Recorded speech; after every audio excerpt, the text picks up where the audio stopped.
전능하사 천지를 만드신 하나님 아버지를 내가 믿사오며 그 외아들 우리 주 예수 그리스도를 믿사오니 이는 성령으로 잉태하사 동정녀 마리아에게 나시고 본디오 빌라도에게 고난을 받으사 십자가에 못 박혀 죽으시고 장사한 지 사흘 만에 죽은 자 가운데서 다시 살아나시며 하늘에 오르사 전능하신 하나님 우편에 앉아 계시다가 저리로서 산자와 죽은 자를 심판하러 오시리라.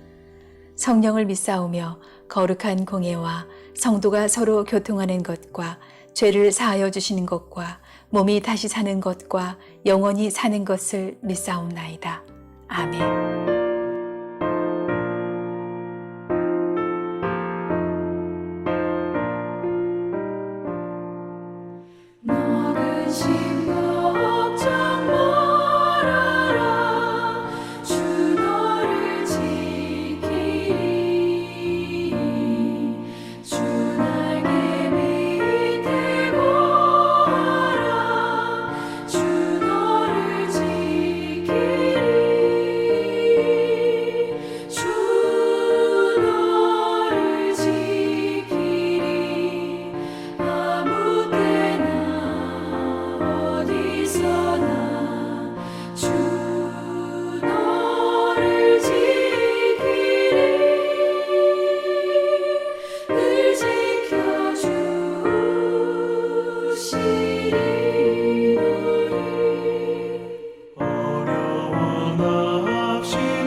너희는 내가 세운 규례를 지켜라. 너는 가축 가운데서 서로 다른 종류끼리 교미시켜서는 안 된다.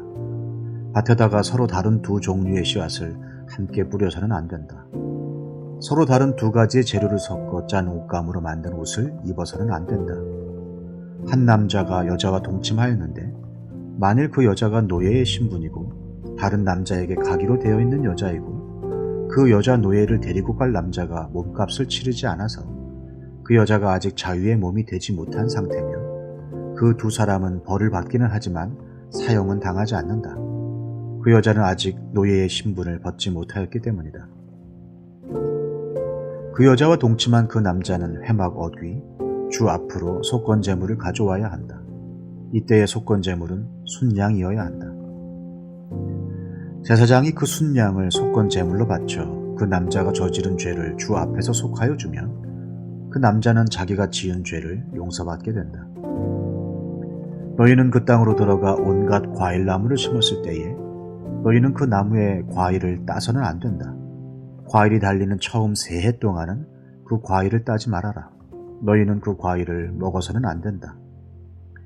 넷째 해의 과일은 거룩하게 여겨 그 달린 모든 과일을 주를 찬양하는 제물로 바쳐야 한다. 그러나 과일을 맺기 시작하여 5째 해가 되는 때부터는 너희가 그 과일을 먹어도 된다.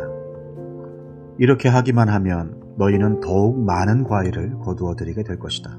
나는 주 너희의 하나님이다. 하나님과 동행하는 거룩한 삶, 19장 23절에서 25절은 언약의 땅에서 과실수를 심고 수확하는 내용입니다. 이스라엘은 과일이 풍부한 나라인데요. 지금도 이스라엘의 주요 수출품이 과일입니다. 성경시대에 포도, 무화과, 올리브, 대추, 야자 등의 과일이 이스라엘 백성에게 아주 중요한 요소였습니다. 이스라엘 백성의 경제와 생존에 직결되는 과실수에 대한 내용인데요. 과실수를 심고 3년 동안은 그 과실을 먹지 말고 넷째 해의 과실은 하나님께 드리고 5째 해 수확부터 과실수를 먹어라. 이렇게 하면 과실의 소산이 풍성할 것이다. 자, 23절을 히브리어 원문으로 직역하면 처음 3년의 열매는 아직 할례 받지 못한 것으로 먹지 말라 볼 수 있는데요. 할례는 언약 백성의 표징입니다. 구약 시대 이스라엘 백성의 주민등록증이 할례이지요. 누가 하나님의 백성인가? 할례 받은 사람들입니다. 그러니까 할례 받지 못한 과실은 부정한 것이니 이제 언약 백성이 먹어서는 안 됩니다. 그렇다면 왜 처음 3년 동안의 열매를 할례 받지 못한 과실로 취급하는가? 이에 대한 여러 가지 이제 해석이 있는데요. 그 중에서 하나는 이제 앞서 살펴본 서로 다른 종을 섞지 말라는 하나님의 창조 질서를 따른다는 맥락에서 해석해 볼 때 처음 3년을 할례 받지 못한 것을 취급하는 이유는 어린 과실수를 보호하기 위한 목적이 담겨 있다고 볼 수 있습니다. 현대 원예학에서는 초기 2, 3년의 나무가 세력을 키우기 위해서는 열매를 수확하지 말고 2, 3년 동안은 바로 열매를 따라고 이제 권장하고 있습니다. 어린 나무가 열매를 맺는데 에너지를 빼앗기지 않고 뿌리와 줄기를 튼튼하기 위해서 열매가 맺으면 바로바로 따버리라는 거죠. 자, 그러니까 하나님의 창조 질서는 인간이나 나무나 다 때가 있습니다. 성장할 때가 있고 자랄 때가 있고 열매 맺을 때가 있죠. 그러니까 지금 자라야 하고 성장해야 하는 사람에게 조급하게 열매를 기대하거나 무리하게 열매를 요구해서는 안 됩니다. 우리가 풍성한 열매를 거두기 위해서는 하나님의 창조 질서를 따라서 기다릴 줄 알아야 하죠. 하나님의 창조의 질서를 따라서 차근차근 단계를 밟아갈 줄 알아야 합니다. 자, 그리고요, 넷째 해의 열매, 즉 수확이 가능한 첫 열매는 하나님께 드려라. 23절은 하나님이 세우신 창조 질서를 따르는 것이라면 첫 열매를 하나님께 드리라는 24절은 영적 질서를 따르는 것입니다. 자, 창조 질서를 무시하고 영적 질서만 따라서도 안 되고 반대로 영적 질서를 업신여기고 창조 질서만 쫓아서도 안 됩니다. 이 둘 다를 존중해야 하는 것이죠. 자, 사랑하는 성도님 여러분, 하나님은 우리에게 언제나 첫 열매를 요구하십니다. 첫 열매를 드리는 것은 나머지 열매의 소유권도 하나님께 있음을 고백하는 신앙입니다. 내가 땀 흘려서 얻은 수확물이니까 이거 다 내 거야. 이게 아니라 내가 땀 흘려서 노동으로 얻은 수확물이지만 그럼에도 불구하고 하나님이 바람도 주시고 비도 주시고 햇빛도 주시고 또 일할 수 있는 생명도 주시고 힘도 주셨으니 이 모든 소산물은 하나님이 주신 선물입니다. 하나님 겁니다. 라는 그 믿음의 고백으로 첫 열매를 드리는 거죠. 그리고 이 첫 열매는요, 수확물 중에서 가장 좋은 것, 최상품을 의미를 갖고 있기 때문에 첫 열매를 드리는 것은 쓰고 남는 것이 아니라 가장 좋은 것을 드린다는 신앙의 우선순위를 담고 있습니다. 또 첫 열매를 드리는 것은 미래에 공급해 주실 하나님에 대한 신뢰의 고백입니다. 농부의 입장에서 첫 열매를 드리는 것은 일종의 모험일 수 있죠. 뒤에 나올 열매들이 풍성하지 않을 수도 있고 가뭄이 올 수도 있고 병충해가 올 수도 있기 때문에 그럼에도 불구하고 첫 열매를 기꺼이 드리는 것은 나머지 수확도 하나님이 책임져 주실 것이라는 신뢰의 고백입니다. 자, 이처럼 첫 열매는요, 전체를 대표하고요. 11조에 이제 이러한 첫 열매의 의미가 담겨져 있습니다. 자, 하나님의 창조 질서와 하나님의 영적 질서를 따른 결과는요, 풍성함인데요. 25절입니다. 그러나 과일을 맺기 시작하여 5째 해가 되는 때부터는 너희가 그 과일을 먹어도 된다. 이렇게 하기만 하면 너희는 더욱 많은 과실을 거두어 드리게 될 것이다. 나는 주 너희의 하나님이다. 하나님께 다 드리라는 게 아니라 첫 열매를 믿음으로 드리면 하나님이 나머지를 더욱 풍성하게 누리게 해 주신다는 것이죠. 자, 루터가 이러한 말을 했습니다. 머리의 회개, 가슴의 회개, 그리고 지갑의 회개. 마찬가지죠. 저와 여러분들이 거룩한 삶을 살기 위해서는 머리의 거룩, 가슴의 거룩, 그리고 더하여서 지갑의 거룩입니다. 첫 열매를 하나님께 드리는 삶이 거룩한 삶이에요. 나의 소유 중에서 마땅히 하나님께 드려야 할 것을 드리는 삶이 거룩한 삶입니다. 자, 우리 앞에서 살펴보았는데 밭에 내 모퉁이를 가난한 이웃을 위해서 남겨둠이 거룩입니다. 내 소유에서 마땅히 이웃과 나누어야 할 것을 나눔이 거룩입니다. 그러므로 사랑하는 성도님 여러분, 천박하고 탐욕스러운 지갑이 아니라 거룩한 지갑을 소유하시는 저와 여러분 되시기를 주님의 이름으로 부탁드리겠습니다.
하늘에 계신 우리 아버지여, 이름이 거룩히 여김을 받으시오며 나라에 임하옵시며 뜻이 하늘에서 이룬 것 같이 땅에서도 이루어지이다. 오늘날 우리에게 일용할 양식을 주옵시고 우리가 우리에게 죄 지은 자를 사하여 준 것 같이 우리 죄를 사하여 주옵시고 우리를 시험에 들게 하지 마옵시고 다만 악에서 구하옵소서. 대개 나라와 권세와 영광이 아버지께 영원히 있사옵나이다. 아멘.